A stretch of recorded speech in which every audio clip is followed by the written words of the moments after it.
Danny Vegas time. Danny Vegas World segment. You ready? 3. Meat and potatoes of the show. If you got into the second segment, we started talking about rainbows and bunnies, and we ended up with walls and immigration policy. It's crazy how that happens. Crazy how that happens. Happy. That's very, very interesting. Now, you know what? Now, every week, we seem to get into guns. Seems to be the topic of the day. Guns. And last week was a very interesting segment because of the three of us. We actually had 2 hashtag one lucky gals in the same place at the same time. That was very interesting because, you know, I work with a lot of women in our brand, and then people ask me, how do you work with all these strong-minded, opinionated, powerful boss ladies? And I said, well, the trick is you never put them in the same room at the same time for too long. But yes, last week literally had 2 of them in the same place for a full hour, and he got along just fine. But the whole deal was the 2 ladies were all for like, hey, if I want to walk into Walmart and buy me an AR-57 machine gun, I'm going to do it. And I was kind of like, gee whiz, can we just stick with the Glock 9mm? Can we just keep those? So anyway, that was very interesting, but we have a new hashtag one lucky gal who does claim to be, get this, a liberal Democrat who basically is part of the member of the National Rifle Association. So do I know how to pick them or what? I'm a diverse individual. Many layers like an onion. You know what it is, Andy? You're just an old school Democrat that I'm more used to. I think, you know, both parties over the last 20, 15 years have really kind of scaled to their fringes, and us poor bastards in the middle are just kind of like, wow, is there something wrong with me? You know, I'm not a goose stepper for my party. So I became an independent a long time ago. Now I admit, if I'm in a parachute and there's this line and like, oh, you're gonna fall over to the left, you're gonna fall over to the right, I'm probably a little bit to the right because I'm a fiscal guy. I believe the government's just evil with the way they treat money and all that. So, and I'm not going to get into that because I'll probably get arrested, or the guys from Montana will come and get me and send me up to one of their ranches. So, but you are a member of the National Rifle Association. So you are a member of that organization. So obviously, even though you sit there and say I'm a liberal Democrat, which I think you're a Democrat. I don't know if you're kind of liberal, but you believe in gun rights. I do, and I have a gun. I have a Beretta 380. We have an AR-15. We have a shotgun. You have an AR-15. So you went to Walmart and bought one of these things. We went to Walmart. My husband always tells me, don't tell people what we have, so ignore what we have. But here's the thing.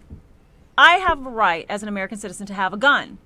Now, when I got my gun, when I learned how to shoot, a friend of mine was Metro SWAT. And I asked him to teach me how to shoot. I went through classes with him. We went through gun education. We did everything right. When it was time for me to buy my gun, we went to a gun store. I went through the background check. Right. And I bought my gun. You did it the right way. I did it the right way. My gun is in a locked safe. I use it when necessary, and I have no problem using it. I recently got my concealed weapons permit.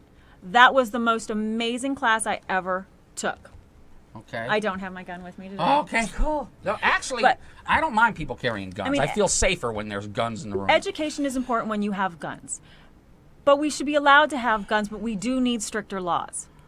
Okay. You're not going to take my guns away. Trust me on this one. We do need laws. We need more security checks. The no-fly list, if you're on that, you shouldn't have a gun. Now, that's kind of, it's kind of weird, and I don't mean to interrupt you, sweetie, but...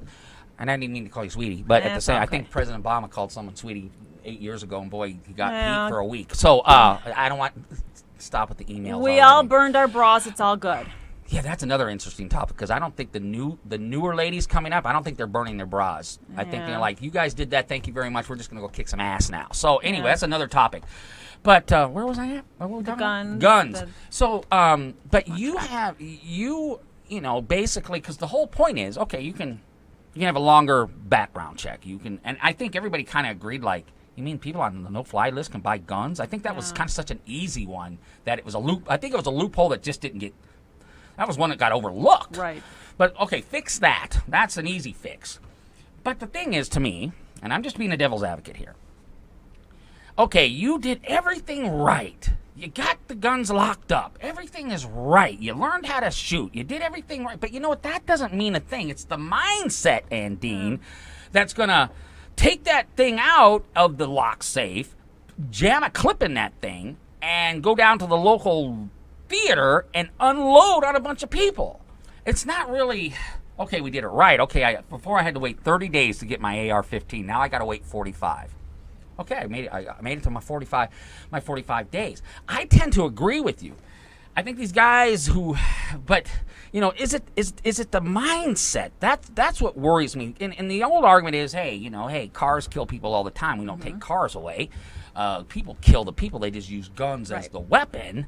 But it's hard to make that argument when a guy walks into a classroom of first graders and unloads 2 clips into them. I mean, how do you make that argument, Doug? It's pretty hard. It is hard. I mean, and it's tragedy. It's tragedy all the way around. But people have to stop and realize it was a sick individual. How did they get that gun?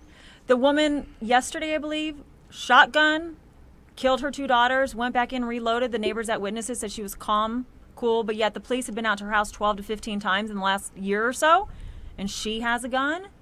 Does she have a license for the gun? How'd she get the gun? How did this? It's going to happen.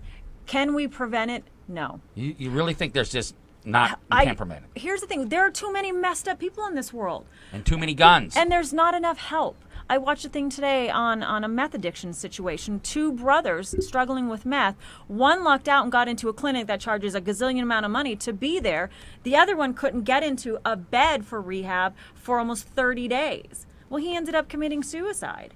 Well, not suicide, I'm sorry, he overdosed. Okay. But the one brother, because he got the lottery ticket and he got to go in, and there was no bed for this other one to help. There's got to be more avenues of help for instability. These people are not stable. These people are not normal, rational. Yeah, that's not a gun's fault. That's not my fault as an American citizen with a Second Amendment right to carry a gun. I have the right to bear arms. That's right. Okay. So, yes, there needs to be stricter laws, but don't tell me you're going to try to take my guns away, because we're not all cuckoo for Cocoa Puffs.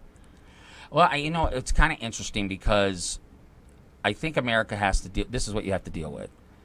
And I said this a couple of years ago. If a guy could walk into a classroom of first graders with whatever gun he was using, herd them into a corner, put the clip in the gun, empty the clip into these kids, take the clip out, jam another one home, and finish them off in a classroom, and nothing changes, and nothing going to make any changes.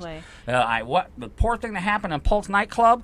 Oh man, that's already out of the news cycle. Because like I said, if you can go in and kill about 15 first graders and nothing changes, America is just pretty much saying we will accept this type of stuff in our country to keep our Second Amendment rights. We as Americans, we need to step up. Google all the incidents that happened because there was somebody there with a gun. The grandpa in some office, I don't know where, I think I saw it on the internet. 2 armed guys come in. The guy has a gun. He chases them out. Nobody got hurt. American citizens need to step up, pay attention, actually speak up. If you see something that doesn't look right, speak up. Make a phone call. Do something. Get involved. You want to argue the gun? We should have them. We shouldn't have them. The laws, this, that. Step up and do something about it. Bring your idea to the table. How can we fix it? Banning guns is not the answer. People just keep telling me that, and I think it's a truism. I want everybody, if they want to, a law-abiding citizen, go and buy a handgun for protection. Certainly buy a hunting gun for hunting. Learn how to use it. I still am on the fence about these assault weapons that, quite frankly, they're not there for nothing but putting holes in human beings. I mean, that I'm still on the fence. I know I'm in the minority, and I'm a gun guy, believe me. But it's okay. But it's okay. Oh, well, our red stripe went away. You know what that means? I guess we're done. All right, that's the end of segment 3. Segment 4 coming right up, right after this.